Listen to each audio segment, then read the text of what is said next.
What is going on, everyone, and welcome back to the channel. I hope you're all doing well. Today I'm delighted to say that I'm back with another update in the Do It for Dan saga. That's right, one of you made me aware in the comments down below that about a month or so ago we got another update in what I'd like to call my favorite saga that I've ever covered on my YouTube channel, and I think a lot of you would agree with me on that as well. Now, if you are new to the channel and you don't know what I'm talking about at all, and you've somehow never heard of the Do It for Dan saga, don't worry, I will give a brief synopsis before we get into this one and this new update. But I would also thoroughly recommend going down to the description and clicking on the link there to go and listen to all of this, ideally before this update, but if not, then at least listen to it afterwards so the whole story makes sense. But as I said, I've written a brief synopsis to summarize what's happened so far. So even those of you that know what has happened, you'll have a refreshed memory. Anyway, this is it, right? The saga began when OP's parents told his brother, Dan, that he could take OP's house and that OP should just live in the camper in the backyard because, if you remember, OP was single and Dan had a wife and kids. The problem was that Dan did not own the house. It was OP's house, and OP apparently had no say in this matter. He wanted to continue living in his own house, obviously. Their parents kept pressuring OP with the phrase, "Just do it for Dan," which became the infamous title of this saga. Things escalated dramatically after that. The parents broke OP's door locks to move Dan's family in while he wasn't home. They also then showed up uninvited at Christmas and then in future demanded money from OP. Then came the major twist in the story. Dan's wife was exposed as a cheater. The youngest child of Dan's wasn't actually Dan's. She was revealed as a toxic, manipulative narcissist who'd been draining Dan financially. Dan divorced her, got his name removed from the affair baby's birth certificate, and she was kicked out of the family. Next up, it was Halloween, and OP realized that his truck had been egged. It was suspected to be Dan's ex, his ex-sister-in-law. Now, interestingly, since then, there's actually been remarkable change from within OP's family. OP's parents went to therapy and got medicated for mental health issues. They fully acknowledged their terrible favoritism towards Dan.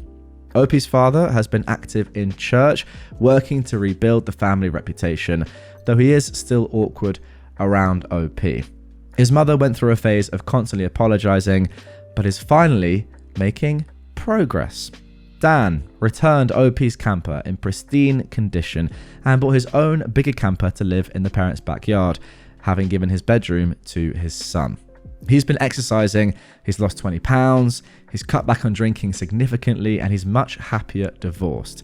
He is in financial recovery from debt that his ex piled up, but he is managing to save for his kids' college funds. OP's ex-sister-in-law got a DUI on New Year's after partying. She was arrested, got a 6-month DUI class with random urine tests, her license was suspended, and she now has to drive with a breathalyzer installed in her car. She barely sees her 3 kids anymore, only twice a month at best, and she didn't send them Christmas or birthday cards. She's talked about giving up parental rights, but she never follows through. She tried flirting with Dan, but he didn't take the bait, so she moved on to dating someone else. The affair partner made his social media public again, but doesn't acknowledge OP's ex-sister-in-law or the baby at all, and actually blocked Dan when he tried to message him. By the way, I'm giving you more information about OP's ex-sister-in-law because this new update is all about her and her affair partner. So overall, the last time we left things, the family had been genuinely working to improve. They all came to OP's Christmas Eve party with no drama. Getting cheese slapped, pretty much karma hitting someone, has become a running joke in the family. OP has bonded with his nibblings and enjoys being an uncle now. While OP's father still doesn't talk much, and they lost the chance to bond as father and son due to past favoritism, they're amicable and have even drunk together. The parents can't change the past, but they are working hard to move forward. So that is it for my synopsis. Hopefully that reminds you of where we are in the story. Now let's jump to Wednesday, December the 10th, 2025 for the next update in this one. Oh, and once again, by the way, if you want like the full context and you want to see everything that's happened so far, all the nuance, all the detail, again, click the link in the description. Go and listen to that episode. It's all the previous updates and posts combined into one long episode for you to enjoy. My ex-sister-in-law is pregnant again and is now engaged to her affair partner that knocked her up again. I guess a bit of a Christmas present for you all. I can't remember if anyone called this as potentially happening beforehand, but if you did, then props for it. Before I get into what the title says, a bit on what prior happened. So my ex-sister-in-law tried to seduce my brother Dan multiple times. She'd been miserable working for her parents while doing DUI classes and taking care of her affair child. Well, she started acting like she wanted to see her other kids more often, got herself all dolled up, and Dan pointed out my prior comment about her as a bimbo Sith with a lipstick lightsaber. He said she went out of her way to dress in the stuff she knows he likes and try to grab and kiss him on the mouth when they were sitting next to each other at a restaurant with their kids. He refused, of course, but she tried to claim it as a normal display of affection. No, it's not. Not when you cheat on someone, physically harm them after getting exposed as a cheater, and leave them in a pile of debt. Anyway, after she took the kids for a weekend, she filled their heads with stuff about how she and their father Dan need to get back together. My two nieces, despite being so young, were all for the idea of their parents getting back together. And trying to tell a little girl that's not happening in child-friendly ways is utterly heartbreaking. I'm glad I didn't have to do it. Sorry, Dan. Anyway, my ex-sister-in-law tried multiple times, and not only tried to guilt Dan about the kids when he refused her advances, she tried to get my mother involved. She called up my mum and tried to get her support. Well, my mother tore her a new one. She didn't want anything to do with my ex-sister-in-law after what she did to the family. She tried to be like, "Oh, please, think of the children. Won't somebody please think of the children?" Nah, we're okay. That's one of the reasons why Dan isn't getting back together with her. Dan said his ex had gotten a bit delusional by the second meetup after she started trying to seduce him again. Because, in his words, she looked at me in that way, you know, someone isn't actually looking at you, but trying to look through you so they don't have to actually think about you in the moment. Obviously, she was trying to get back what she lost, but doesn't love him. She just loved the financial stability she had with him. She even offered to get a bigger camper than the one Dan is living in right now, so they could live in it together. You know, she'd been really desperate if she was willing to live in a camper. But Dan didn't take the bait. She wasted a decade of his life and left him in debt, and she used emotional blackmail and got her two daughters involved. And those poor girls kept crying and saying things like, "Why not, Daddy?" Lord, I get upset just thinking about that. Dan made it clear to his ex that the Mayflower had sailed when she decided to step out of the marriage, and there was no way for them to ever be together again, unless by some frozen heck miracle they were the last people on earth. And since my ex-sister-in-law isn't likely to drag Dan and the kids into some sort of bomb shelter, probably made of a camper trailer, cheap concrete and used cosmetics, and then start a zombie apocalypse, there's just no way he will ever give her the time of day again. Dan's son, my nephew, was and still is completely on his father's side about it. Unlike his sisters, he remembers the mistreatment from his mother well, and says he will probably never forgive her. As for me, my ex-sister-in-law has not come anywhere near me. And Dan says she even refuses to talk about me. So at this point, the bimbo Sith with the lipstick lightsaber is basically pretending I don't exist. That is fine with me. As for my parents, it's basically unchanged from my last update about that. They're doing fine, and they're also fully on Dan's side to not let his ex back in any way. Oh, and we finally know the identity of the flying monkey who'd repeatedly called Dan and probably myself. It's my ex-sister-in-law's mother. That's right, her mother was the nut making those calls. Dan had seen his ex-mother-in-law so rarely that he didn't even recognize her voice over the phone. We found out it was her because she started right back up with the calling again when Dan refused to take his ex back. She actually tried to say they were still married in the eyes of God. Dan tried to block her, but she kept calling from different numbers. Eventually, Dan called her out and said that she and my ex-father-in-law were probably just tired of having his ex around the house. I just noticed there was a hair on the screen that perfectly underlined his ex. That's funny. Either way, now that Dan has figured out who she is, he threatened a harassment case against her if she didn't stop calling him. So, his ex-mother-in-law tried calling my mother instead. That panned out even worse for her. My mum's been acting like an apologetic little woman for some time now, but when talking to Dan's ex-mother-in-law, she turned into a freaking grizzly. The ex-mother-in-law did not call back again.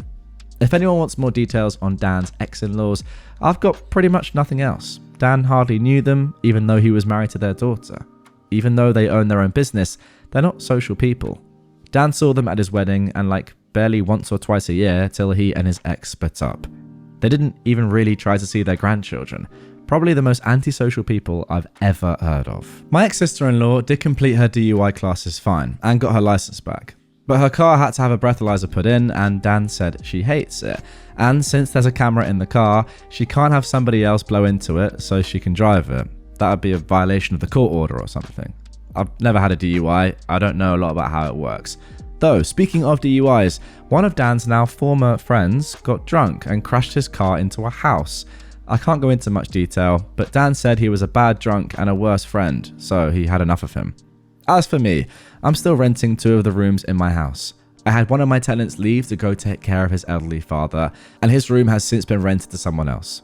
They're a good tenant, but they hardly leave their room since they work from home. And the camper. Yes, I imagine a lot of people want to know about the camper. It's doing fine. It's been everything from my hobo home, to guest home, to temporary Dan house, to short-term rental. I had yet another relative rent it out short-term for a few months while they found a job in the area, and eventually an apartment. I think I've become the go-to family helper for getting some relatives temporary housing, since it's happened 3 times now, if you include Dan borrowing the camper. To be fair, that's pretty cool if you can offer someone the chance to not actually even live in your own house, but live in a camper on your property still. That's like the best of both worlds, because they get a place to stay and you can sort of just forget about them and it's not annoying. There have even been jokes that I should buy another camper and have 2 in the backyard at the ready for the next ones to come in.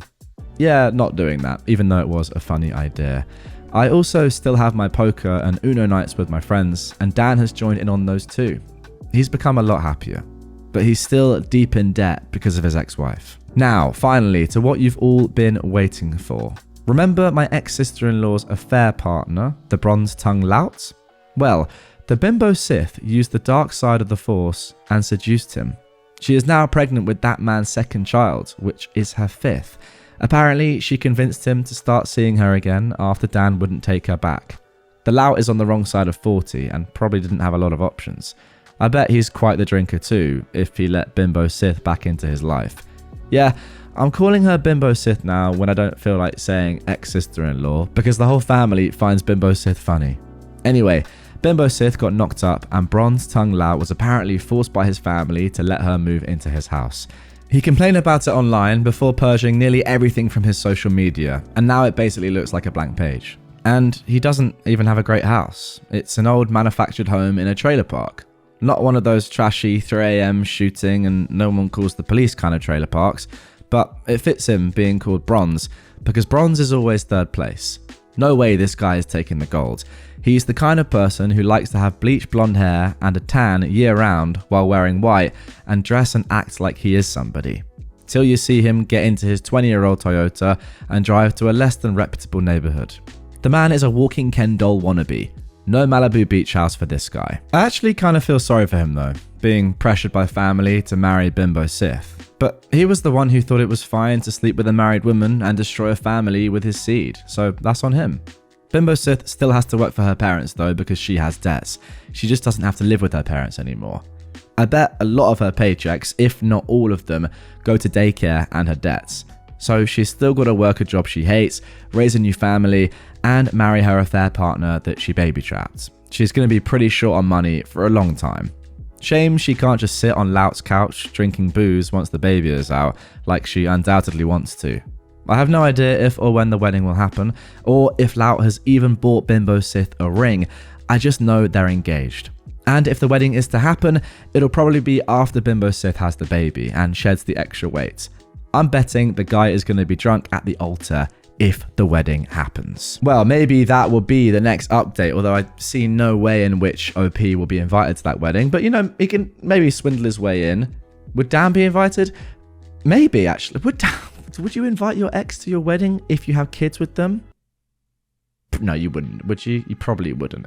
Although there is like a tiny chance that you would, if you're as crazy as this woman clearly is, and you still in a way sort of want to get back with him despite the fact that you're at your own wedding. Maybe that's just ridiculous. I don't know. Some of the characters in this story, as you will know, have been and are ridiculous. So I can genuinely see a way in which Dan is invited to the wedding. I really hope we get that update and that they do get married. That would be phenomenal. But anyway, that is it for now. A brief update, but I thought I'd bring it to you guys because you guys love the Do It For Dan saga so much, and so do I. Also, thank you to those of you that let me know in the comments down below that there was a new update.